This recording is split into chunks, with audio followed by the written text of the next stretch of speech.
banyak ini semua ibu-ibu, semua orang-orang akhirat. Utamanya ada Suhu, ya, Ustaz Zainuddin. Ini sudah lama rumahnya beliau di sini. Saya baru tahu tadi. Jadi Ustaz Zainuddin tahun berapa di Malakosa? Tahun 1979. Aduh, saya baru lahir. Saya baru lahir, beliau sudah di sini.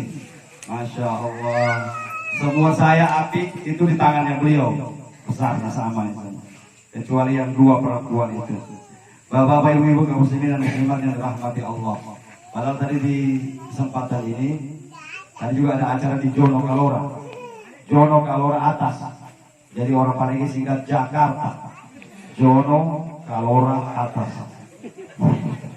Ada Bandung, Bantaya Tanjung. Wah, ini malah kosa kita mau bikin lagi apa bagus. Jadi saya taruh di Facebook OTW Jakarta. Lo rasakan saya mau ke Jakarta betul sana. Padahal mau ke Jono Kalora. Saya bilang Jono saya sering sekali di sini. Saya mau ke Malakosa lagi. Cari yang lain lagi. Jadi saya kembali, ya. Tadi Ustaz Ismail sudah jelaskan banyak hal sama kita. Itu intinya mengajak kita untuk berbenah diri, ya. Bukan berarti ustaz sudah paham, tidak. Inilah namanya watawasau bis sabri, haqqi watawasau bis sabri. Nasihat menasihati tentang kebaikan, nasihat menasihati tentang kesabaran. Hari ini kita duduk di sini Bapak Ibu. Di bawah tenda ini kita diingatkan Allah, nasihat utama Allah itu kita diingat mati. Ya. Allah sering nasihati kita hampir tiap saat. Allah nasihati kita dengan ceramah, dengan ulama, tapi tidak mempan karena kita tidak suka dengar ceramah. Kita tidak suka dengan ulama. Ya, Allah nasihati kita dengan anak istri kita. Kadang kita anggap anak-anak, ya, mau nasihati orang tua. Maka kata Allah, Rasulullah, taraktu fikum nasihatain. Aku tinggalkan kalian dua penasihat. Penasihat yang pintar bicara. Nah, itu Al-Quran, hadis yang dibawa oleh ulama kita, ustadz kita, dai-dai kita. Tetapi kalau ini tidak didengar, maka akan datang penasihat yang tidak pandai bicara. Tapi kalau orang bisa lihat dengan membuka hatinya, maka dia pasti akan sadar dengan nasihat itu. Samita, penasihat yang tidak tahu bicara, bobo, yaitu apa? Al-maut, mati. Memang begitu Pak. Di zaman dunia ini sudah begitu. Banyak memang kategori manusia yang tak mampu menerima nasihat dari orang lain. Maka di neraka sana ada neraka khusus. Neraka khusus yang Allah siapkan bagi orang-orang yang tidak mau mendengar nasihat. Walladzina yastami'una al-qawla fayattabi'una ahsana. Ada memang neraka khusus dituangkan timah panas di telinganya. Kenapa waktu di dunia tidak mau dengar nasihat? Semoga kita semua yang hadir ini berarti orang yang insya Allah selamat. Amin ya rabbal alamin. Mati hanya sekali. Ya. Dalam beberapa syair biasa dijelaskan. Ya. Tazawwad bit taqwa fa innaka la tadri. Berbekallah kalian dengan takwa fa innaka la tadri. Karena semuanya kau tidak tahu. Idza janna lailun hal ta'ishu ilal fajr. Kalau malam itu telah menjelang, siapakah yang bisa menjamin dia bisa melihat matahari sampai besok? Saya semua kita di sini tidak bisa menjamin tidak bisa hidup sampai besok. Wa kam min salimin mata min ghairi illatin. Berapa banyak orang sehat salim, sehat badannya, mati min ghairi illatin, tanpa didahului dengan sakit, tiba-tiba mati.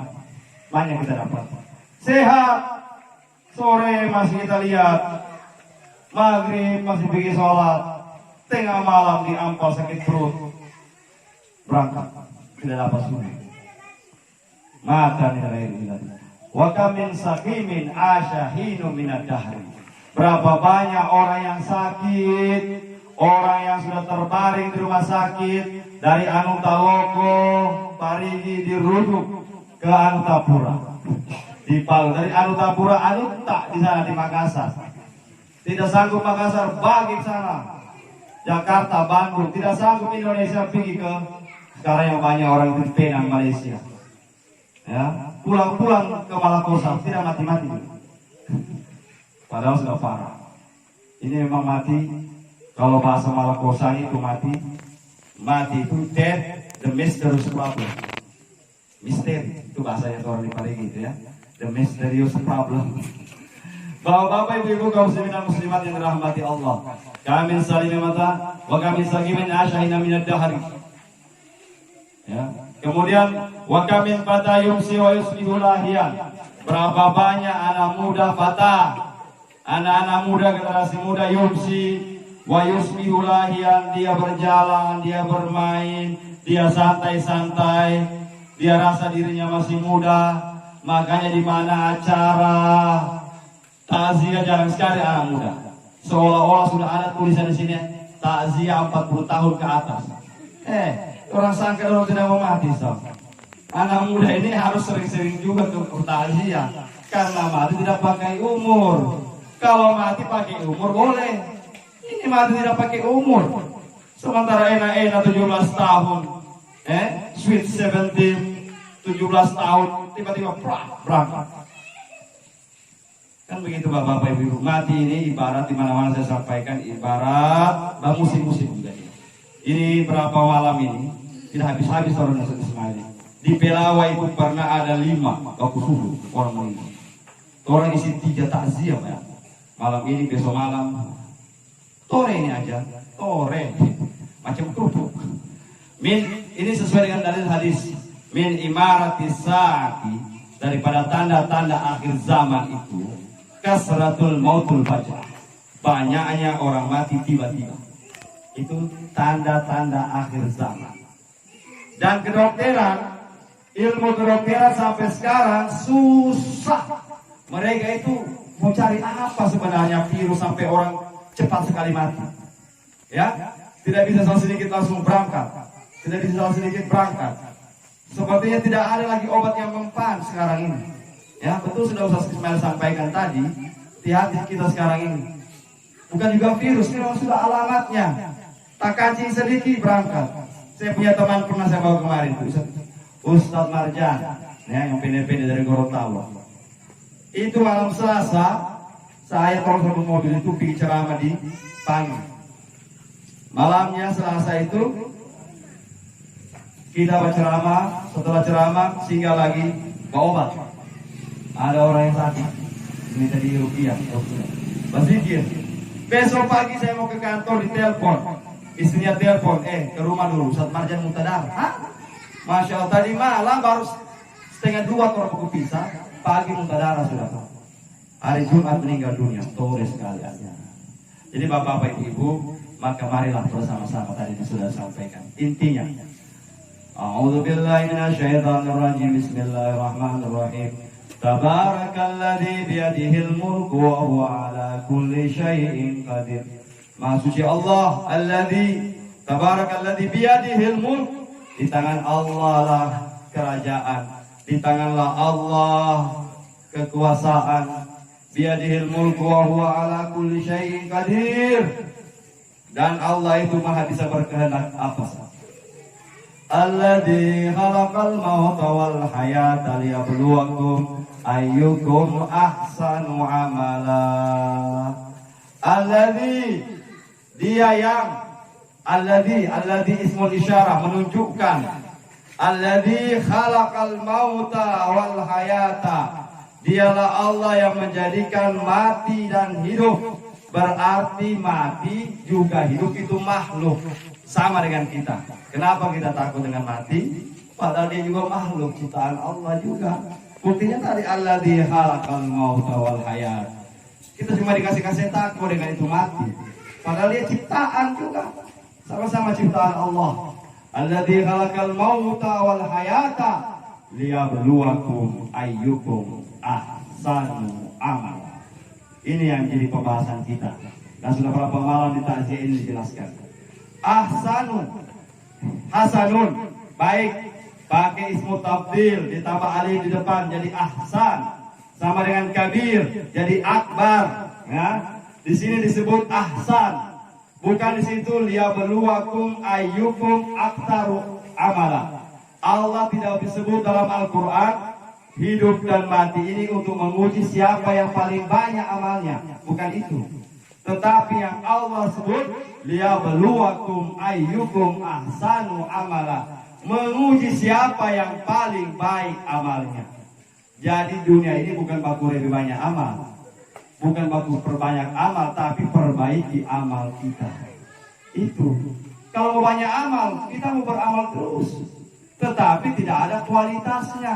Maka disebut kuantitas, kualitas. Jadikanlah ibadah kita ini walaupun cuma sedikit, tetapi ibadah yang berkualitas. Khairul a'mali ma qalla wa in madalla wa in qalla. Sebaik-baik amal itu yang sedikit tapi senantiasa dibuat. Kalau dia kira Al-Quran, dia kira Al-Quran. Satu hari satu makra misalnya. Satu hari 5 makra, satu hari 1 juz. Tetapi istimrar, senantiasa, tidak putus-putus. Itu yang top. Ini baca Quran, kalau bulan puasa, lama 1 juz 1 malam. Ada dia pagi, maghrib, habis tarawih 1 juz, besok pagi lagi 1 juz, berarti 1 hari 2 juz.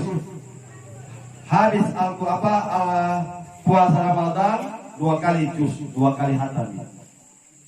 Tetapi cuma puasa. Begitu habis puasa dia simpan dia punya Quran, baru dia bilang goodbye. Kita ketemu lagi bulan puasa akan datang. Dia sangka barangkali baca Quran ini cuma bulan puasa toh.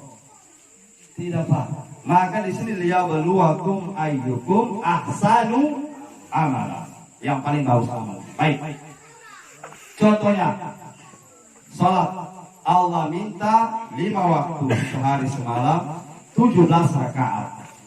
Kalau yang wajib, kalau mau tambah yang sunnah-sunnah silakan. Tetapi yang Allah minta di 17 rakaat ini perbaiki kualitasnya, isinya, kasih bagus. Bukan cuma mengajar rakaatnya, tetapi isi daripada sholat itu. Apa itu sholat? Sholat itu ada al-khudu wal khusyuk, menghadirkan hati, menghadirkan takut sama Allah, kemudian menghadirkan Allah.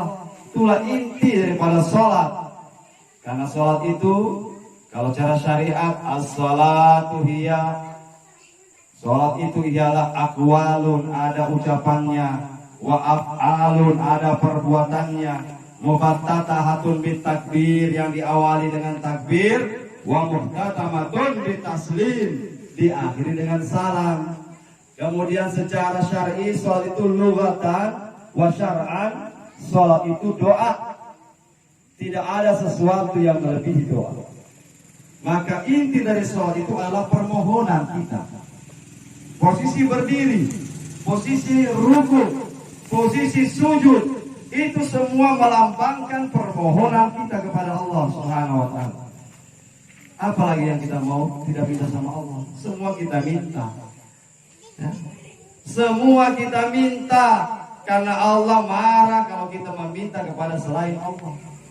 Nabi Musa pernah ditegur, ya, ketika mengharapkan sesuatu kepada manusia. Inilah sholat, dia doa permohonan. Maka mari kita isi, Allah minta itu. Kalau mau tambah-tambah lagi silakan. Mau sholat duha, qabliyah, ba'diyah, tetapi kita perbagus. Kita kasih berkualitas. Contoh, sholat Jumat. Sholat Jumat itu Idul Masakin, Idul Fuqara wal Masakin. Hari Jumat itu adalah hari raya hajinya orang miskin, hajinya orang miskin, orang fakir. Maka setiap hari Jumat kita umat Islam ini disuruh sholat. Idza nudiya lis-sholati min yaumil jum'ati fas'au ila dzikrillahi wa dzarul bai'. Fas'au, bersegera kamu ila dzikrillah, untuk mengingat Allah. Wa dzarul bai', tinggalkanlah jual beli.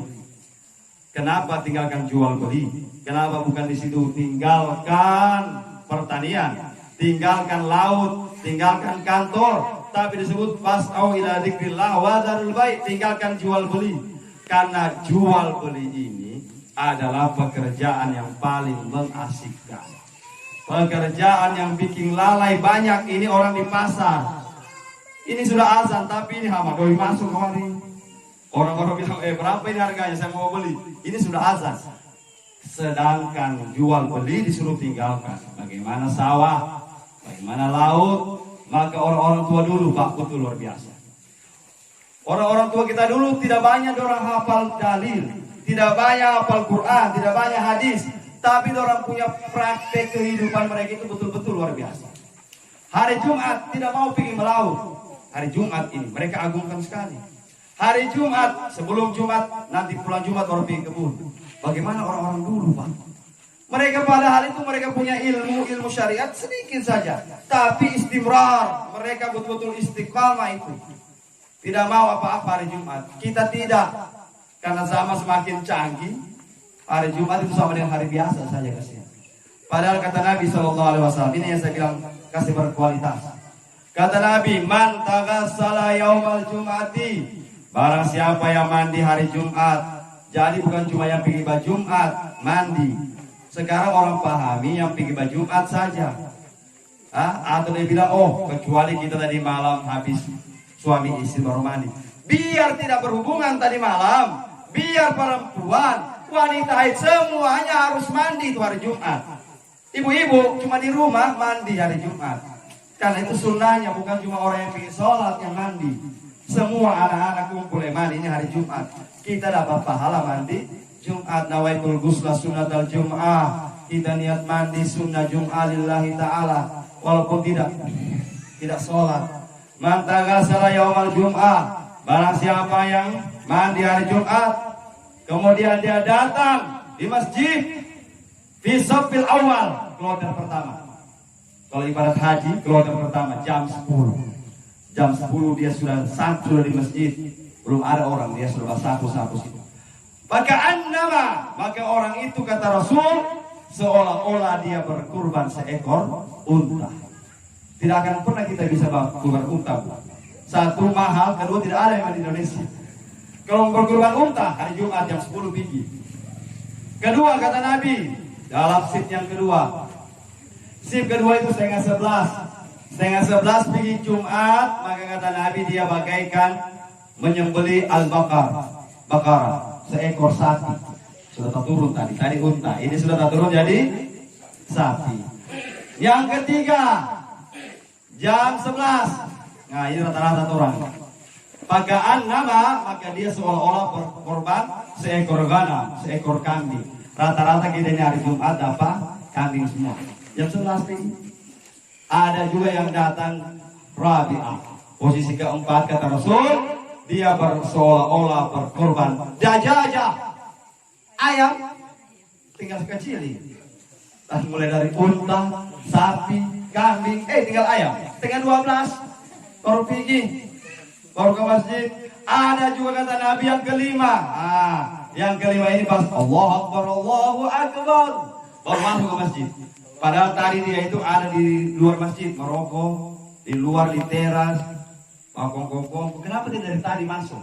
Kalau dari tadi kan ada apa? Mungkin apa kambing, apa ayam, ini tidak. Sudah bahasa orang, bayda, bukan bayda. Kata Rasulullah itu uskuri. Apa itu uskuri? Burung pipit. Maksudnya kurang dari ayam jadi pipit. Jam 12. Nah, ini tidak berkualitas. Paling parahnya lagi kata Rasulullah, orang sudah berkhutbah, baru rajal masuk pelan-pelan. Kata Nabi bayda, telur. Bayda. Yang parahnya lagi kata Rasul, nanti bakamat Allah Akbar baru masuk telur busuk. Kalau ada orang nanti bakamat baru masuk masjid, bilang saja telur busuk. Saya heran juga, mudah-mudahan di malam puasa ini tidak. Di mana-mana ini sudah dari jam 10. Itu hanya tahu dari jam 10 sampai pajang ke masjid. Tapi tidak masuk di masjid. Cuma di teras, kongko cari tapu orang. Fei orang Bali. Makanya itu Imam Sidnur di Parigi, Masjid Arab dulu. Kenal dia punya imam, Pak Ahmad Hairullah. Ya, rambut putih, yang bawa hasil biasa. Wah, dia sudah kasih tahu begini ini tidak ada dengar. Pas jam 12, Allah Akbar, dia ambil selang, dia bagi itu teras. Basah semua. Kalau begitu saja, kalau ada itu imam berarti ada teras yang sini. Kalau ada orang berduduk di teras hari Jumat jam 12, kasih basah saja itu teras. Masuk semua orang itu. Orang yang dikasih pahala tidak mau. Dikasih pahala besar ini, ya. Kasih pahala besar. Bayangkan kapan seumur hidup kita mau menyembelih kambing? Jarang-jarang. Apalagi mau menyembelih unta. Kapan? Illal hati wal imam. Ada sambungannya. Kecuali hati dengan imam. Jangan kasih sama. Kalau hati dengan imam memang dorang di belakang. Kata Rasul. Kenapa? Karena mereka mau mempersiapkan. Kalau Pak Imam mungkin masih minum air lemon, tidak ada suara. Ya, hati masih baca dia punya khutbah. Wajar dorang. Memang hadis mengatakan wajar dorang itu lambat. Kita tidak bawa khutbah, tidak bawa imam, tapi lambat ke masjid. Kalau hati dengan imam, walaupun orang jam 12 baru datang, tetap pahala unta dia. Pahala tetap unta. Kenapa? Karena orang dihitung, itu kita tidak. Kalau belum ada Pak Imam, jangan. Dengan 12 tidak ada Pak Imam. Masuk saja dalam. Pak Imam pasti datang itu. Hati pasti datang karena orang tahu DP kalau tidak bisa. Ini kita tidak. Ini bapak-bapak ini berkualitas. Kita punya andalan ini cuma sholat. Kita punya andalan cuma sholat, kasihan. Betul. Rata-rata kita ini, kecuali kita ini. Makanya dikatakan surga itu bertingkat-tingkat. Betul Pak ya? Surganya tingkat banyak tingkat. Jannatul Ma'wa, Jannatul Firdaus, Jannatul Darussalam, masing-masing tingkatan. Kita ini rata-rata ya masuk surga. Orang miskin itu kata Rasul masuk surga kalbarqil hati, bagaikan kilat menyambar. Sampai kita di surga. Orang bilang kenapa orang miskin tahu cepat masuk surga? Apa kata yang mau ditanya sama Tuhan? Apa yang mau ditanya? Pasti ditanya oleh malaikat, sembahyang waktu ini sembahyang. Bertauhid, sudah masuk surga cepat. Tapi mohon maaf, ibarat BPJS kelas 3. Kelas 3 ya, atau kalau di rumah sakit itu disal-sal, tak campur banyak orang. Oh, banyak betul sih, campur. Jangan kita protes, karena kita memang cuma itu. Kita cuma sembahyang. Orang kaya beda. Orang kaya raya itu 5.000 tahun bedanya. Kita sudah 5.000 tahun di surga. Orang kaya masih diperiksa bapak ibu. Mau ditanya min aina tasabu wa fima anfaqahu, dari mana kau dapat itu harta, kemudian kau bawa ke mana itu harta. Mau ditanya satu persatu. Kau di dunia bangun rumah 7M, betul ya Allah. Baru DP paku dari mana? Saya beli. Uang dari mana? Mulai dari paku ditanya. Coba banyak itu rumah besar, dari mana semua itu? Memang lama itu Pak. Maka orang kaya Nabi Sulaiman, Nabi yang paling terakhir masuk surga. Nabi Sulaiman, kalau dia paling kaya, Nabi Sulaiman Nabi yang terakhir masuk surga. Nabi Sulaiman saking kayanya. Tapi mohon maaf, kalau mereka masuk surga orang kaya, VVIP, bukan lagi VIP lagi, VVIP, very-verynya sudah. Jangan kita protes. Kenapa orang kaya gak ke surga? Orang zakat. Kita kan cuma mengandalkan zakat fitrah. Orang zakat harta, orang wakaf, mereka punya sawah hektar-hektar baik pesantren untuk al-herat, pohon kelapanya ratusan ribu untuk al-herat. Kalau kita mau protes, orang punya surga lebih bagus. Ya, mereka bisa haji. Ada yang haji 2 tahun sekali, ada yang tiap tahun pergi haji, pergi umrah. Kita tidak pernah. Jadi karena kita ini cuma mengandalkan kita punya sholat, termasuk saya ini, mari bersama-sama kita berkualitas isi tadi seperti saya sampaikan tadi. Ada isinya, orang-orang tua kita paham semua. Mari bersolatlah, kata Nabi, solatlah kamu, sallu kama ra'aitumuni usalli. Solatlah kamu sebagaimana aku solat. Mau ditanya satu dunia makhluk ini, seluruh manusia, adakah di antara kita di dunia ini yang pernah lihat Nabi solat? Tidak ada Pak. Lalu dari mana kita dapat ini barang? Kita dapat tentu dari ajaran ulama kita.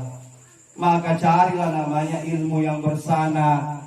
Pelajari ilmu yang bersana. Belajar sama ilmu guru yang ada sanadnya. Mohon maaf, saya tidak mengajarkan yang lain.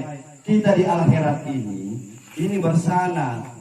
kita punya guru besar Al-Alimul Allama Al-Habib Idrus bin Salim Al-Jufri, itu gurunya sampai kepada Nabi SAW. Dipertanggungjawabkan ini ilmu, dipertanggungjawabkan. Jadi apa yang diajarkan oleh guru-guru kita, ustadz kita, itu sudah yang kita bikin. Karena bersanad, kita mau cari ilmu yang tidak tahu sanadnya dari mana. Jangan-jangan ujung-ujung dia punya guru itu Syiah. Jangan-jangan ujung-ujung gurunya itu Khawarij yang tidak jelas dalam Islam. Maka marilah kita pelajari apa yang sudah diajarkan oleh guru-guru kita. Bersanad, Pak. Karena kita punya sholat ini itu. Maka kata, tidak cukup cuma Al-Quran. Sudah pernah saya jelaskan barangkali malam bosan. Tidak cukup cuma Al-Quran. Karena di Al-Quran kita disuruh wa yuqimunas shalah. Aqimus shalah. Sholat. Tapi sholat yang mana? Dijelaskan oleh hadis Nabi, sholat itu ada 5, maghrib,